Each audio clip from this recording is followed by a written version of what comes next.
Can you say hard hats, folks? Hard hats, lunch pails, steel-toe boots? Anything short of a championship this year is a failure. Look at this boomer right here. You've just got so much talent here. Somebody said we need to apologize for Jalen. Can I quote the John? What are we apologizing for? What did we say? What did we do?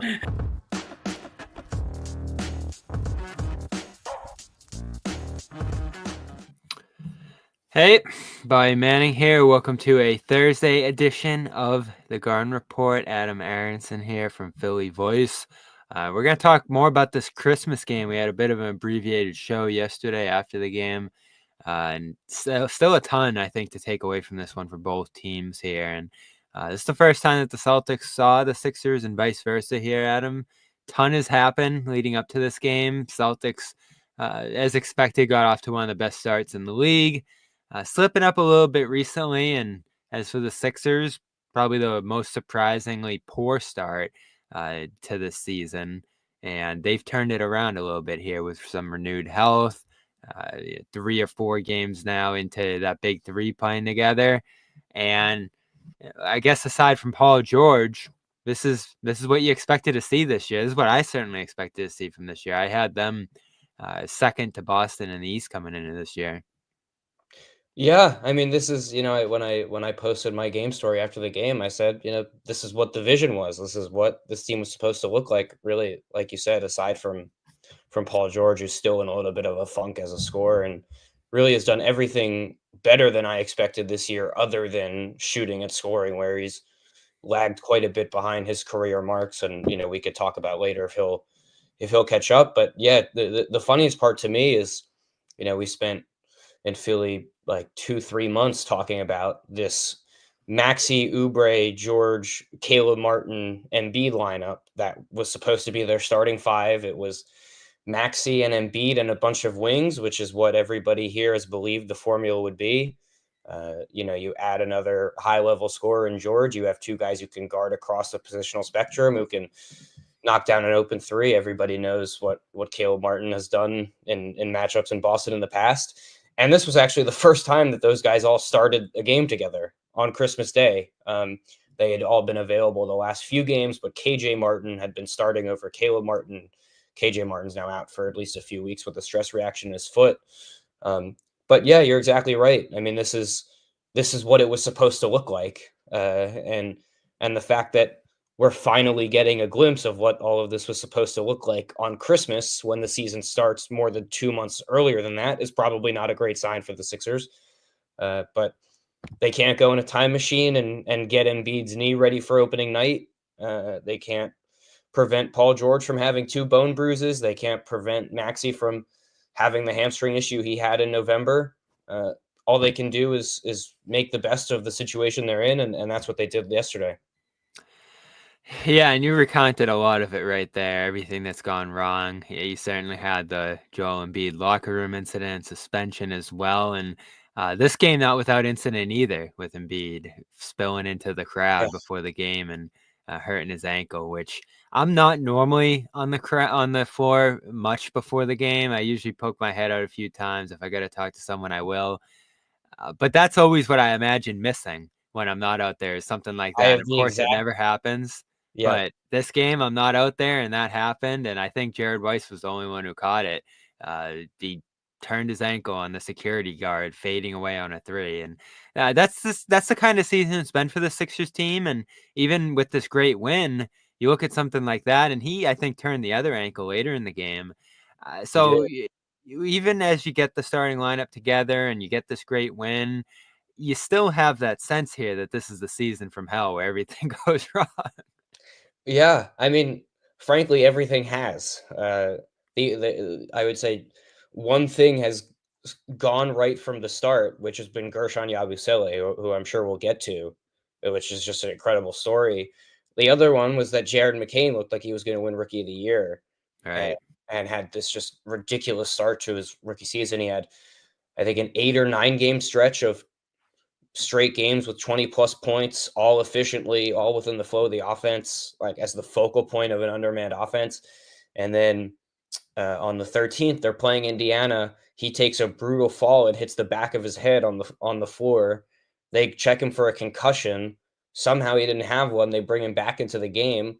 And then the next morning, we find out he didn't have a concussion, but somehow he tore his meniscus.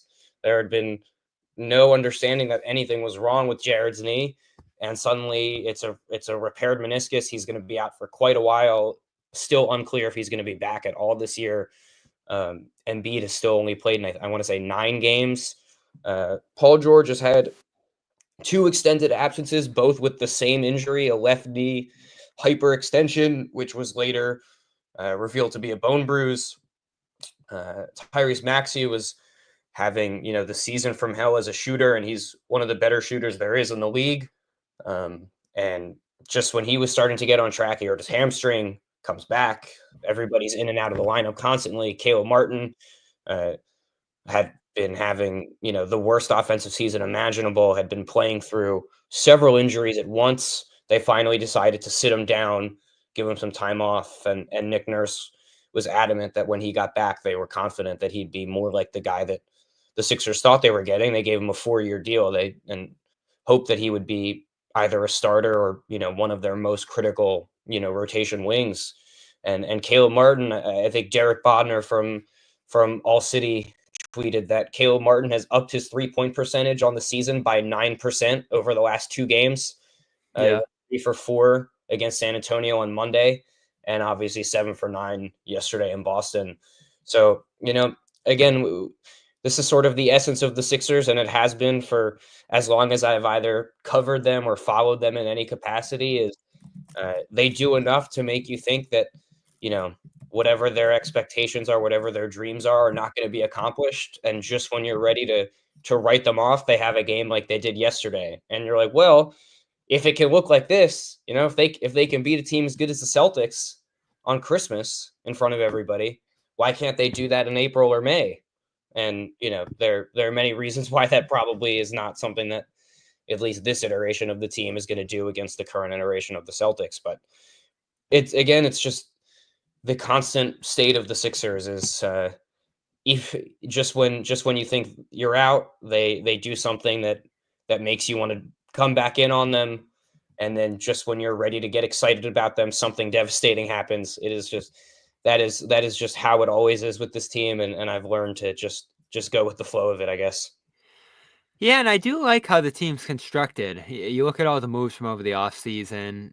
That's why I had such high hopes for them. And I guess I underrated, and maybe many people who like them underrated, the fact that you're turning over so much of the roster here. And I still remember when they came to bus in the preseason, just how flustered Nick Nurse sounded before the game about who was in, who was out, how they're going to use people. And that's pretty much how he sounded the whole way, because between the injuries and that turnover and just some of the general dysfunction there, it's been a bit of a mess. So I guess they're fortunate to now, after this win here in 7 of their last 10, be a game out of that 10 spot, 9 spot when you include the Bulls in that. So they're on the doorstep of the postseason picture now. They obviously have plenty of time here to climb up this if they can get close to full health. And obviously McCain's not going to be part of that picture now here. But they have a lot of good pieces here. And I think when you look at Embiid, people are going to feel how they feel about him being the centerpiece of a championship team. I tend to think it's possible, if everything goes right around him, that he could be the centerpiece of something like that, though. As his health continues to deteriorate here, I think that's less and less the case. He's got to be healthy come postseason time, and that just hasn't happened. Feels like going back years now. I like the wings that they have, but is Paul George past the point in his career where you can rely on him to be, 1, consistently healthy, and 2, consistently productive on the offensive end? So there's just so many questions, and you go all the way down the line here. I don't see them as a threat to the Celtics in a series. I do think, just because of Tyrese Maxey, and you saw it in this game, he's such a great matchup against them. And it's crazy because for a little while in his career, he wasn't. I thought he was such a target on defense. He fouled so much against the Celtics. I think they were the team that he fouled the second most times total against through the end of last year in his career.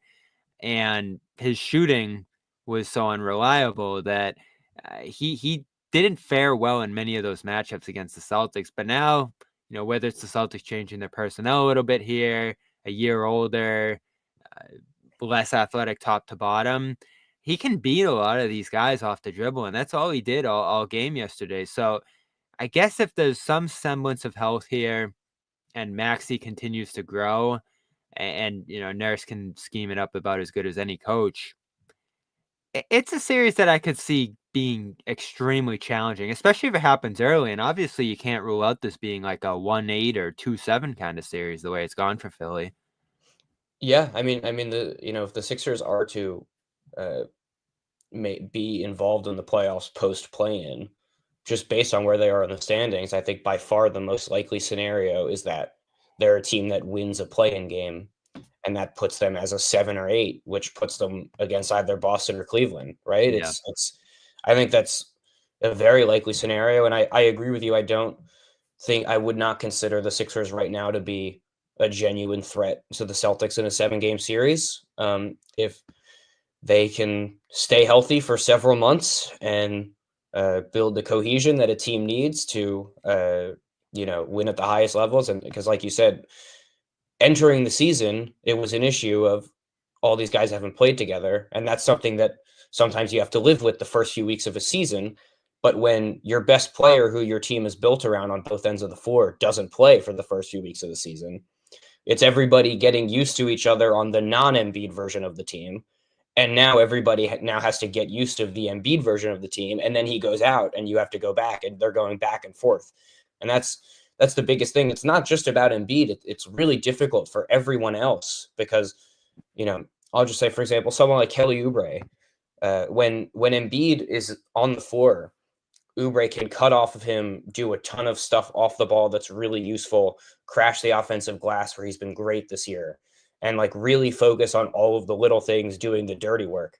When Embiid is out, most of his minutes, he's the secondary creator and scoring option in a lineup, which is a role he's better at serving than anyone else on the team, really, other than Maxey and George, but is not a perfect role for him. So anyways, if, with all the obvious caveats of if they stay healthy, if they can, build cohesion with each other, like, I think they probably top out as a team that gives the Celtics a really, really difficult series with a bunch of close games that Boston wins. Now, obviously, if a great player on the Celtics turns his ankle, or, Caleb Martin and Kelly Oubre have the best shooting series of their lives, which would be tough for Caleb Martin to do from what we know from the conference finals a few years ago. But of course, there are ways that games and series can swing in ways that aren't totally, a reflection of how good the teams are. But anyways, I generally agree with your sentiment. I'm far from ready to call the Sixers a sort of credible threat to the Celtics.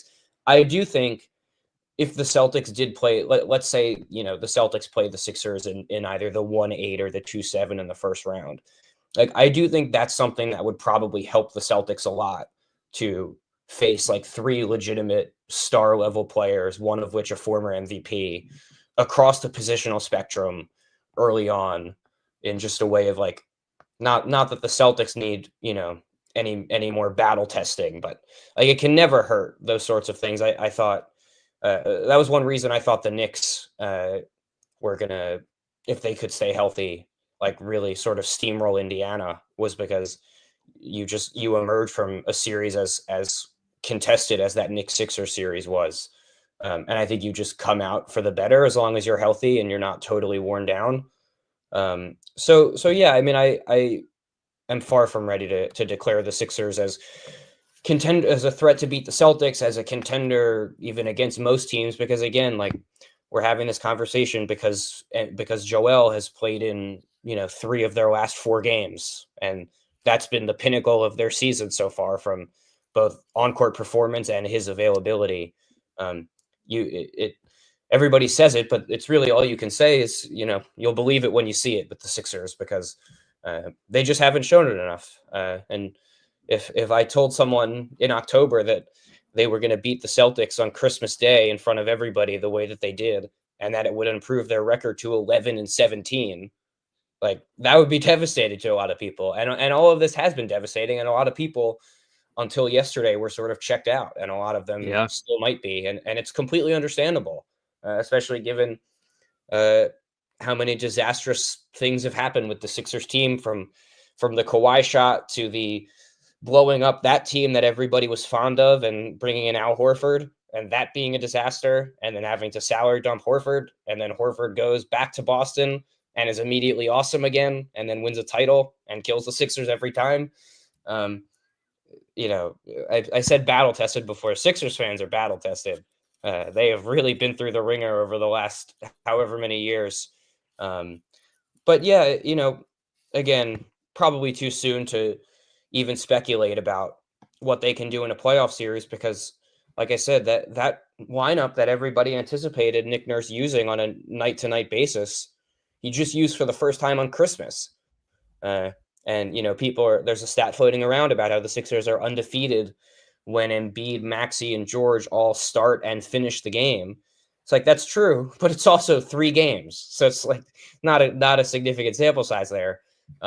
There are just too many moving parts with the Sixers to be able to project anything definitively in the months of April and May when we're still in December. But with the way that when they started out 3-14 or whatever it was, they're in a much better spot now, where, like you said, I believe they're half a game out of the play-in, and they're extremely lucky that the East has been as bad as it's been. And they've got a chance. They've got a chance because they, in almost every matchup they play, are going to have the best player on the floor, and in some of them they'll have the second best, and they'll have probably the fourth or fifth best too. And guys like Oubre and Caleb Martin and Yabusele are starting to figure out how they fit within the construct of this 3-star team. And not to go on too long of a tangent, but I think the biggest issue with the Sixers early in the season was that it's a team of 3 stars and then a bunch of players who are fit to play around multiple stars at once. But then it just turned into Maxey on his own. And so everybody gets notched up the pecking order in a spot where they're probably underqualified for. And then it's just a bunch of guys who can't exactly hold their weight for the roles that they had to carry. And so now guys are starting to settle in. They've got a lot of guys. Oubre and Yabusele stand out specifically as guys who have talked about with us in the media about the value of being able to settle into a role and know what's expected of you. And I think that's pretty much the best version of the Sixers imaginable. And again, the best, close to the best version of the Sixers imaginable, won by 4 against the Celtics without Drew Holiday and without a half of Porzingis. This is not. They did not blow this team out by 30, and I don't say that to like try to throw cold water on the whole thing, because Sixers fans are excited about this and they deserve to be, especially with how the season's gone. But again, this is my long-winded way of saying, don't jump the gun on this team being ready to compete at the highest level, because there have been many times under far better circumstances that people have jumped the gun on that, and it's come back to bite them. Yeah, and in this game, Porzingis goes down, doesn't play the second half, no Holiday. So if you're on the Celtics side, those are caveats, along with only losing by 4, that you could hope turn the other way when they play again. And it's a tough matchup, especially if it does end up being a first-round matchup. It's more physically imposing. It's more burdensome in terms of games and the style of the series than you would want to play in a first-round series. But that could go the other way, like you mentioned, too, in terms of battle testing you. And everyone, I'm sure, remembers that 2022 Nets Celtics series that the Nets entered as favorites, and Kyrie and KD are on the other side. And some people arguing you want to maybe avoid that series, and the Celtics just ended up sweeping through them and set the tone for a finals run that year. So I don't worry too much about first round series that look scarier than they might appear, because, and I felt this way to some degree about the Sixers so far, they are who they are. And I know they're getting healthier, and I know things are starting to turn around a little bit here. But to some degree, this does feel just cursed, or maybe ill-conceived, or whatever it is that's preventing it from reaching its potential so far. I think could continue to lead to some inconsistency throughout the season. But, we got to see them all together before we start to figure out what it's going to be. And it was a pretty good first impression here. I want to give a quick shout out to PrizePicks. Weekend awaits still. Games on Saturday across football and Sunday. Plenty of basketball going on with the rest of the teams around the NBA back in action tonight. And the great Christmas slate that you had yesterday's passed, but still all kinds of opportunities to join 10 million members and billions of dollars in awarded winnings. What is PrizePicks? Daily fantasy sports made accessible to all. You just pick more or less on at least 2 players for a shot to win up to 1,000 times your cash. Run your game all season long on PrizePicks, America's #1 daily fantasy sports app. And you can still make the holidays bigger and brighter with PrizePicks. Again, 1,000 times your money possible over here, and it's the best way to get action on sports in more than 30 states.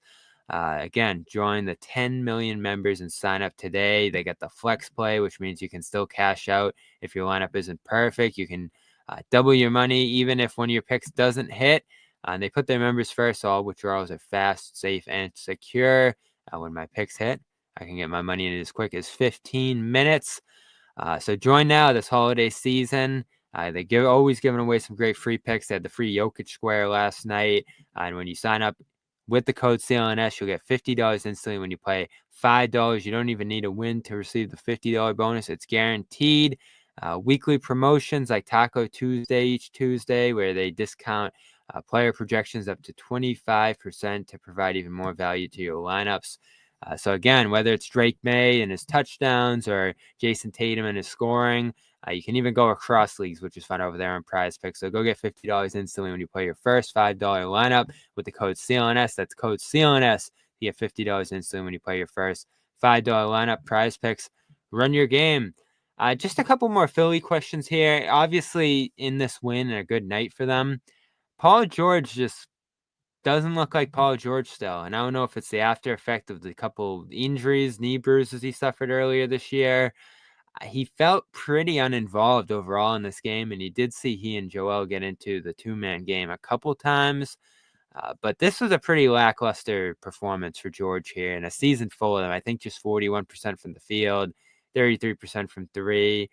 The last 7-8 seasons before this, he's been a 20-point-per-game guy, and I think he's down to around 16. And that's concerning. I mean, this is just year 1 of a 5-year deal here. Not great. Yeah, not great indeed. So I think he has missed quite a few open shots. I don't have the numbers in front of me of his numbers on like wide open looks, but it's like staggeringly low, which would indicate, those are going to go up and that'll help out a little bit. The biggest thing, and I wish I had the exact numbers in front of me, but I can certainly say for, watching every game and usually rewatching every game, he is very rarely shooting at the rim. He's finished at a good clip when he is at the rim, but so rarely is he getting downhill, like creating an advantage, beating a guy off the dribble and going all the way. And he's, one of the better shooters that has ever played the game, particularly in the last, 10, 15 years, and guys of, tall wings of that ilk. He's an incredible shooter, and he should seek out his own shots, both in spot up opportunities and off the dribble pull-ups, but they also need him to get downhill a little bit more. But even with that being said, he just hasn't been good enough as a scorer, and it's sort of outweighing the fact that he really is, as a passer, has been far better than I expected. As a rebounder, has been great. Defensive playmaker, has known where to be, really smart, gets his hands on basketballs quite a bit, gets a ton of deflections. But it all is sort of dragged down by the elephant in the room that, I think I just saw a comment about how it seemed like he disappeared from the game for quite a while. And that's something that a lot of, Clippers fans sort of complained about with him in recent years. I had noticed, and I get it. There are a lot of times where you sort of forget that he's there for a whole quarter, for most of a quarter. And part of the sort of appeal of Paul George is that he can play off the ball. And when you have Embiid and Maxey, having this guy who can hit all sorts of shots off the catch is great, and can still guard, can still rebound. That's, of course, wonderful. But there were stretches where the Sixers went with George as their sort of lone star in certain second unit lineups. And he just could not get going as a scorer. They're going to need more from him offensively to be the team that they want to be. They just do. And I think the biggest thing that sort of stands out as an opportunity is two-man actions with George and Joel. Maxey and Embiid have developed just a ridiculous two-man game. They have counters to counters. They can do it on all areas of the floor. They can do it for Maxey. They can do it for Embiid. They can do it at half court. They can do it at the 3-point line. They can do it inside. They can do it in between. They can do everything. And when the Sixers, when their lead went down to, I think, 6 with 2 minutes left after those Maxey turnovers, and Nurse called his second straight timeout, he came out of the timeout and he just went to a simple Maxey Embiid two-man game. Maxey in with pocket pass. Joel got to the rolled hard to the rim, drew a foul. That was actually the play where he twisted that other ankle, but I think he turned out to be okay. And he hit 2 free throws, and it really helped stabilize things. That's their bread and butter. That's the stuff that they need to go to in the most critical situations. I think for George, him being able to develop a similar sort of dynamic with Joel would be a really significant boost for him in this offense. Embiid, even when he's not his best self, even in the playoffs where, it's well documented that he hasn't always been his best, even against, guys like Horford who have always, famously defended him so well, at the very least, when he has the ball, 5 pairs of eyes are going to be on him from the opposing defense. And when he puts the ball on the floor, a double is almost certainly coming, no matter who he's sharing the floor with. So just having opportunities to be on the floor with Embiid will be a pretty significant crutch for George as he sort of tries to work his way out of this slump and find a more consistent offensive groove. But he's 34. He's going to be 35 in May. If the Sixers were to make a deep playoff run, he'll be 35 years old by the time that's going on. He's had a ton of injuries, including 2 bone bruises in the same knee this year already within a month of each other. He's not the same athlete that he once was. And I think the explosion off the dribble being diminished is probably the most significant sort of manifestation of that, because he just can't get downhill and draw a foul at the rim necessarily as easily as he once could during his days with the Clippers or Oklahoma City or of course, Indiana. That's something to look out for with George. But also some of these shooting numbers are just too low to make any sense and are clearly just, to some degree, he's the victim of variance here. So I would expect the shooting numbers to go up a decent bit in, the weeks, months to come. But there are some things approach-wise, particularly him going downhill, that have, or the lack thereof, that have concerned me. But again, I think more time with Embiid will do him a lot of good. But again, then it goes back to the question of when is Embiid going to play? Because how often is Embiid going to play? Because we don't know. We never know on a game-to-game basis. You just don't know, and that's part of. The question going in was, how is this team of a bunch of new players, where the Sixers were saying from the outset they're going to be super aggressive in resting Embiid and give him periodic time off? How is that team going to develop enough chemistry with each other on the floor that in April, May, or theoretically June, they're able to, win against teams like Boston, teams like Cleveland, Orlando, New York, your pick of the best teams in the East? So that's sort of my general outlook on Paul right now. Again, I think everything other than scoring has been terrific from him, which is really encouraging, because if he does, have one of these 3-week, 4-week shooting heaters, he's going to look like one of the better wings in the league again. It's just, is that coming? And if that comes, will it happen in conjunction with him keeping up all of the rebounding, passing, defensive stuff? Yeah, and you do want him to be able to carry this thing if Embiid has to miss time, because that feels inevitable. That's a big reason he's here. It's what you relied on guys like Simmons and Harden to do in past situations, and that's his job now in some way, obviously sharing it with Maxey there. The last one I got on Philly for you is Yabusele, which isn't a massive story here in Boston. I remember talking to him in the preseason game, and it was cool. He got back in the league at that point, and the Olympic run was sensational. And that gets you back after all those years he missed being there at Real Madrid once Boston cut him. So pretty surprising he got back. That's a good story in itself, but playing every night, don't know if you expected that in the comeback, and playing well, uh, I think makes this a whole new dynamic here, especially between these two teams.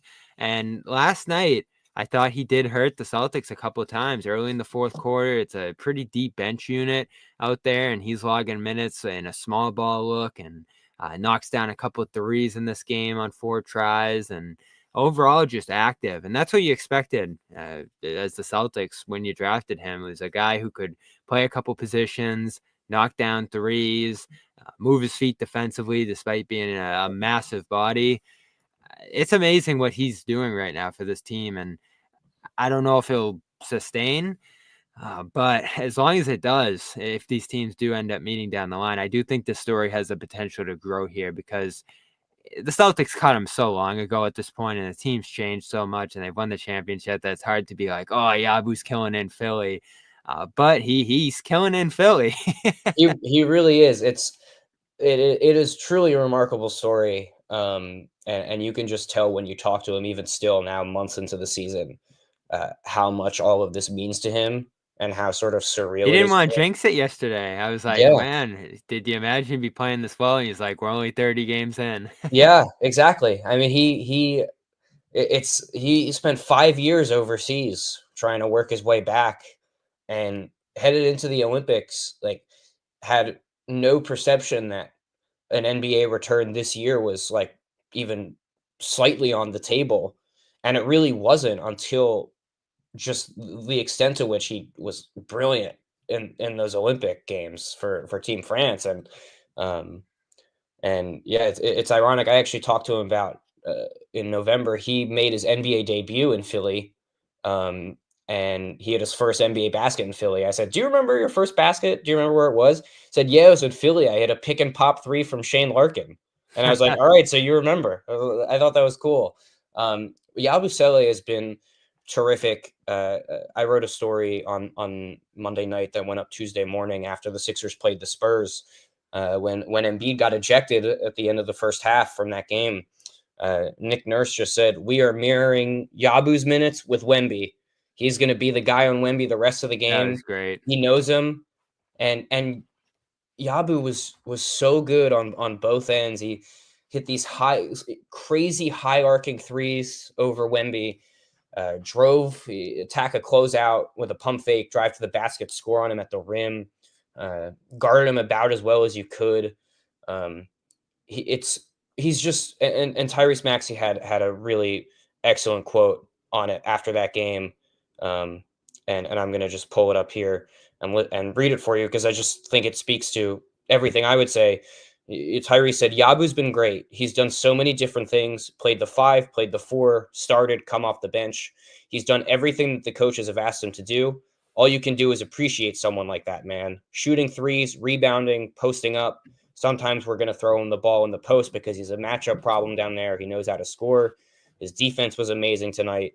He's just thrived in every conceivable way, multiple positions. There was like almost no thought up on that Yabusele was going to play any center minutes for this team, let alone even whether he's going to get in the rotation at the 4. But whether or not he could play the 5 at all, nobody had any idea until literally their first preseason game, when he checked in for Andre Drummond in the first quarter. And it was like, wow, okay, they're trying Yabusele at center. And you could tell in training camp in the Bahamas that ironically, the people that guys talked about the most, and Nick Nurse talked about the most, were McCain and Yabusele as far as guys who impressed them. And that sort of ended up being telling. He's done everything. The most critical thing probably is the 4 spacing. The 3-point volume is crazy high given expectations. He's shooting, I think, It's come so far. 3.5 and 4 a game. Not playing 30 minutes every night, though he can some nights. Shooting, I think, close to 39%. He was well above 40 for most of the season, and then he had a little lull before these last 2 games where he's been excellent. He's great finishing around the rim. Everybody knows he's like a strongly built guy, and he knows how to leverage that to finish at the rim. He knows how to beat a guy off the dribble, like when he pump fakes and the guy tries to close out. really good passer for a big. Just does everything that they need, plays his butt off every second that he's in on both ends of the floor. There was a clip from that Spurs game where he hit a three and then just immediately took off sprinting in the other direction to pick up Wemby and, get in Wemby's grill to, try to prevent him from getting a touch.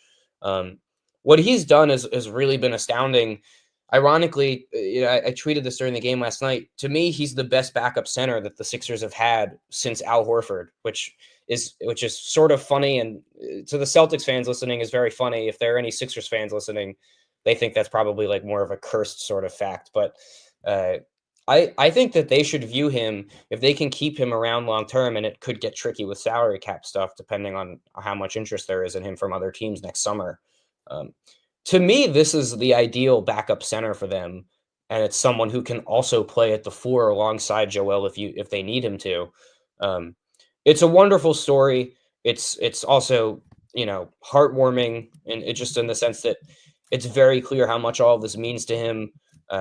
The crowd in Philly absolutely loves him, and it's just the classic guy that a Philly crowd would love because he just plays so hard constantly, and they really gravitate towards that, and he feeds off of that in a way that I think is really special to watch. He's a great guy. Everybody who's been around him with the team and otherwise has really raved about him, including Nick Batum, who was on that team with Yabusele and Wembanyama, who gave him a glowing review of Philly before he signed. It's really I just cannot. I could go on for many more minutes about how brilliant of a story it is and how well he's played, and he's crushed everybody's expectations in every facet of his game, which is really remarkable. He is just a full-blown quality rotation NBA player, and to seemingly have no NBA prospects, 7 months ago, and now he's one of the most critical players in the rotation for a team that beat the defending champion Celtics on Christmas Day. It's a pretty cool story before you even get into the fact that he played for the Celtics. Yeah. I talked to him about the famous confetti game. Yeah. Sixers fans remember even more than Celtics fans at this point. He was on the bench for that. So it's been a very interesting full circle moment for him that is incredibly deserved. And he's just a real player. It's not just a good story. It's a really good player who could help any team at 2 different positions. Any team would be thrilled to have him. And he's going to be an unrestricted free agent this summer. There are going to be teams calling. It's not going to be a thing where he waits until late July for one team to offer him a minimum. And by the way, he is paying a significant buyout to Real Madrid this year just to enable himself to get to Philly. He's essentially taking a pay cut to play for the Sixers because a bunch of the, $2.087 million veteran minimum that he's on, he's paying to Real Madrid because he really, it's a guy who really wanted to bet on himself that if he got back to the NBA, he could prove that he's a full-blown NBA player, and he really has. It's a wonderful story. It's a great find by the Sixers. Of course, everybody saw what he did in the Olympics, but it seems like the Sixers were by far the most interested team afterwards, and it's gone swimmingly for them. And if in a perfect world where Embiid stays healthy and George figures out how to score efficiently and consistently again, and Maxey finds his groove, that he keeps the groove that he's found the last handful of games, that's a tremendous player to be able to plug in at the 5, plug in at the 4, and high leverage situations if you need on either end of the floor, and he's fearless. It's really, just one of to me the better stories in the league this year, even during what's pretty much been a completely disastrous season for the Sixers otherwise. Yeah, and matchup in Philadelphia coming up pretty quick, just about a month away, February 2nd, between these 2 teams. They still have 3 games left to play this year. So you want to go see those? You want to go see any game? Go check out the Game Time app. A couple of home games this weekend in Boston against the Pacers in East Finals matchup, or rematch rather. Go over there, check out The app, it's great. You always have these flash and zone deals going on. You get panoramic views of your seats, which is my favorite feature. And you can see exactly what you're paying upfront pricing. So nothing surprises you at the checkout. So go over there and use that code CLNS for $20 off your first purchase over in the Game Time app. Concerts, basketball, hockey going on right now, as well as football. Just a couple more weeks left in the NFL season. All of that and more at Game Time. And with the code CLNS, you'll get $20 off your first purchase. Terms apply. So let's talk a little Celtics. I'm down on them right now, not in a big way, because I do think many of their issues right now, and it's recent, we're talking about the last 5-10 games here where they've started to slow down a little bit. I think health is a problem right now for them, and it's not that guys are missing, it's that they have all these bumps and bruises and guys are moving in and out of the lineup, and especially Porzingis, who went down for a third time in 11 games since he's been back from off-season surgery. His sparse availability, and you got to manage him and all that too, I think has been a pressure point on them too. And Holiday's banged up. I don't know how far back that goes, but it's impacted his play. Sam Hauser has this reoccurring back thing going on. So he hasn't been the same guy this year. And all of a sudden, this team that shot 38% last year, which pretty much led the league, and certainly from a volume standpoint, they were getting more points from threes than anyone, is down to 16th. They're just like 36.5% from three this year. And they had it in this game and still weren't good enough defensively to be able to close it out because Philly pretty much matched them with 17 threes of their own. So some weird games. I think there's some matchups that hurt them more than others, and that does become interesting come playoff time because not to do the whole, they had the easiest run everything, but they didn't see certain teams that I think could have put more pressure on them than the teams that they did were able to there. So I think my general feeling on them right now, and I want to get your thoughts, Adam, is they're not unstoppable. And they felt inevitable at the start of this year as the threes were pouring down and Tatum got off to this crazy start and Pritchard and some other guys were rolling. White looked like an all-star early on too. But when the three-pointer slows down for them, they become a little more human and have to rely on some other things that I think that they can get to, whether it's Tatum getting downhill or defensive dominance or offensive rebounding. You saw a little bit of that in this game too here to be able to try to pull it out late. But I don't love the way they're playing right now, and it does mildly concern me. Yeah, so I largely agree. I obviously do not follow all things Celtics in as intensive a way as you. They're probably the team that I watch more than any non-Sixers team in the NBA for what it's worth. What I will say is that last season, like you used the word inevitable, when I watched the Celtics, there was just, no matter who they were playing, there was just a sense of like, the Celtics are so much better than the team they were playing against right now. And it is like almost unfathomable to me that they could lose the game. And I don't feel that way nearly as much watching them. Now, I still think they're awesome. If I had to pick right now which team wins the title, I would still pick the Celtics, even though I mean, everybody's high on the Oklahoma City Thunder. That's not like a outlandish take for me, but particularly if they get Chet Holmgren back, I think that's probably the team I would have, number two. But this is still, a brilliantly constructed team. And I think there's reason to hope that guys like, Jalen and Drew and Porzingis will, their 3-point percentages will go up. And, Hauser is such a awesome weapon to have off your bench. And if he can, whatever this back stuff is, which does seem like it's been pretty weird and like it's been going on for a little while now. If he can get back to the Hauser that he's known to be, just having the floor of a guy who's going to shoot so many threes and make a considerable, percentage of them is just such an instant lift. But I do agree. Some of the defensive stuff has been weird. I think I saw you post about this, that, that breakdown they had on that out of bounds play. Unbelievable. I could not, the Sixers have run that a few times recently and never has the entire paint just been wide open for Tyrese. I could not believe it. And then he almost fumbled the ball and I think almost hurt his knee on that play too, but he got it to go. But that's the sort of breakdown that I'm just not used to seeing from the Celtics.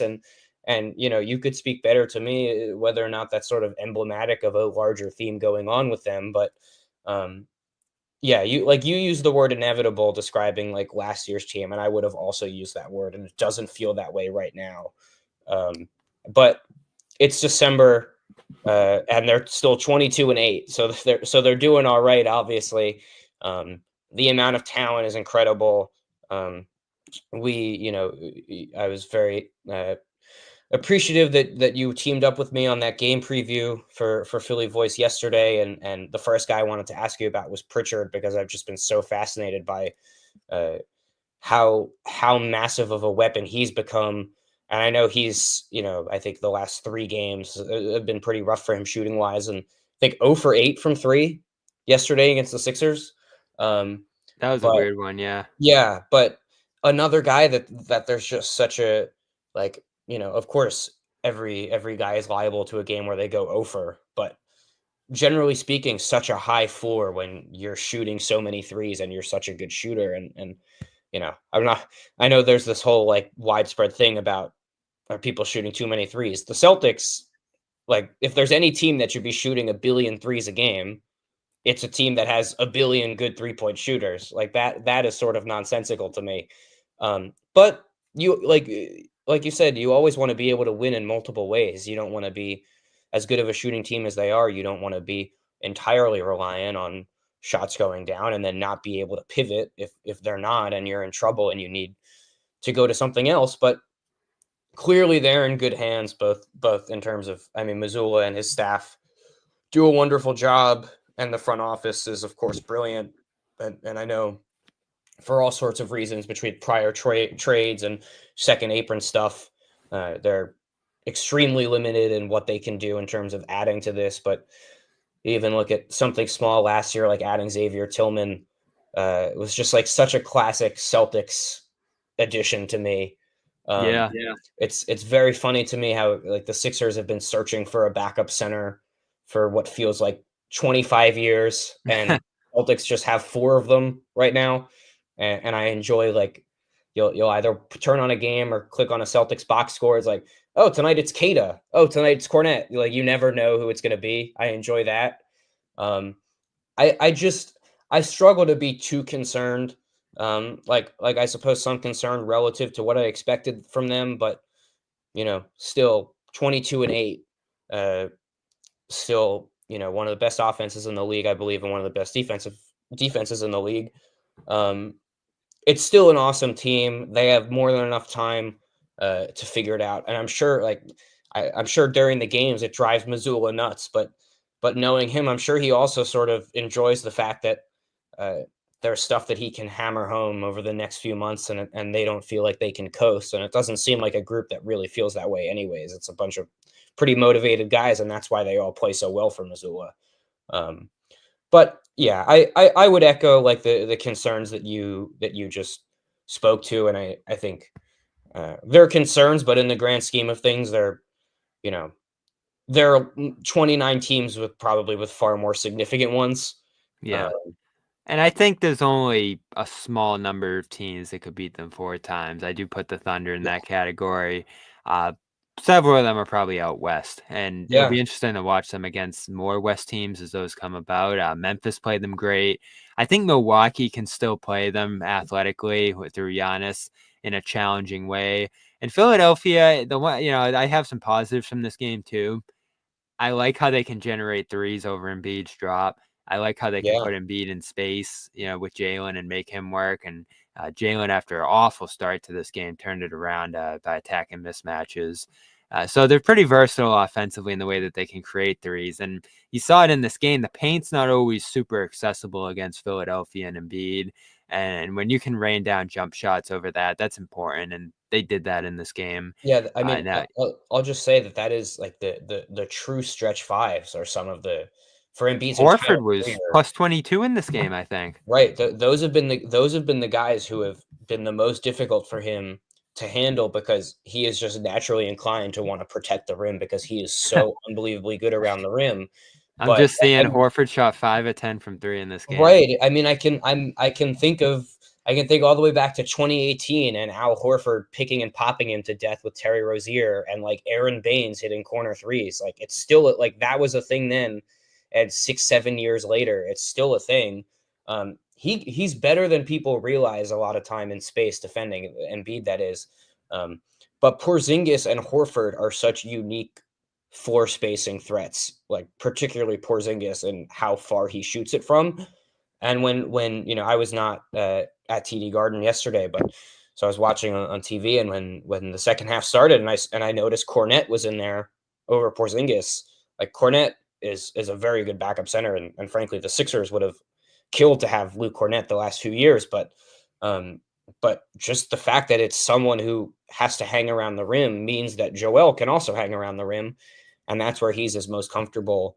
That's as far as the Sixers defense, my absolute number one concern in a 7-game series against the Celtics is how they manufacture sort of opportunities for Embiid to hang around the rim. And I don't know if that means going to a bunch of zone or just pre-switching as much as you can, or even like trying to throw him on Jalen occasionally just to see what it looks like, which like sort of sounds crazy and probably is a little bit crazy, but Nick Nurse has done plenty of crazy things as a guy who threw a box and one at Steph Curry in the finals.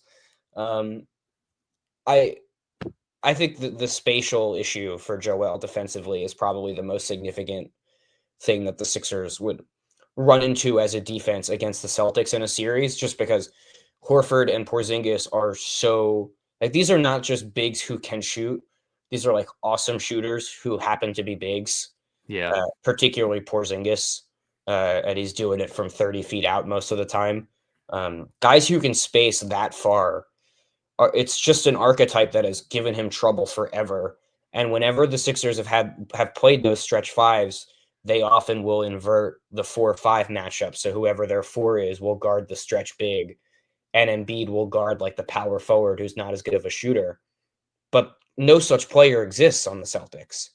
Like, it's not like when they used to play the Pacers and they put Ben Simmons on Miles Turner so Embiid could roam off of Thaddeus Young. There's no such matchup with Boston. That's really the biggest thing, unless they want to try it with Drew, which I suppose you could, but I don't know how well it's going to work. Grizzlies did it successfully. I don't know how many teams could. Philly maybe. He didn't play in this game, but it's challenging because he has the pedigree of a great shooter, even if it hasn't gone that way this year. But that is going to be one of the big swing factors in whether they get it done again this year or not, is whether he can turn around, whether Porzingis is consistently available. And Horford lets you get by, as he did for most of last postseason, if he's still playing at the level that he has for the last handful of years here. So that's stymies that concern. And then Brown and Tatum are just both so good at this point that they've been able to win in a bunch of different lineups with those guys. So I think that puts you in a good spot. It doesn't feel like there's too many teams that could beat this group 4 times. But they have to get right. And these next 7 games will tell us a lot about them, with the Pacers coming up twice, a team that probably played them about as tough as anyone last year. Toronto, who took them to overtime earlier this season, as bad as they've been. And then this monster road trip against Minnesota, Houston back-to-back, Oklahoma City, and then Denver, which is probably the hardest road trip I've ever seen. Yeah, that is sort of unbelievable to me, actually. That is a ridiculous stretch. The Sixers have like Utah, Portland, Sacramento coming up, so they're in the total, and then they return to the East Coast and go to Brooklyn, so they're in the opposite boat right now. But yeah, I'm excited because the Celtics have been playing the Wizards and Pistons and those kind of teams to this point so far. Nets a couple times, so it's about time they get some real tests here, and they need it right now, clearly, because there's a chance that all this stuff could just be boredom or malaise coming off the summer championship, all that. It probably is hard to reset and go back to playing regular season games after winning a title and doing everything that they did over the summer, the Olympics included. So this stretch, clearly a wake-up call for them, and we'll see how they handle the next 7 games here. But the Pacers are coming up tomorrow night. We'll have coverage of that here on the Garden Report. Looking forward to seeing you in Philly in about a month, Adam, and you can check out all of his work and coverage over at Philly Voice, where he's been working for a little while now. Appreciate you, Adam. We did a piece together over there as well you can check out, and we'll talk to you again in February, man. Yes, sir. Thanks so much.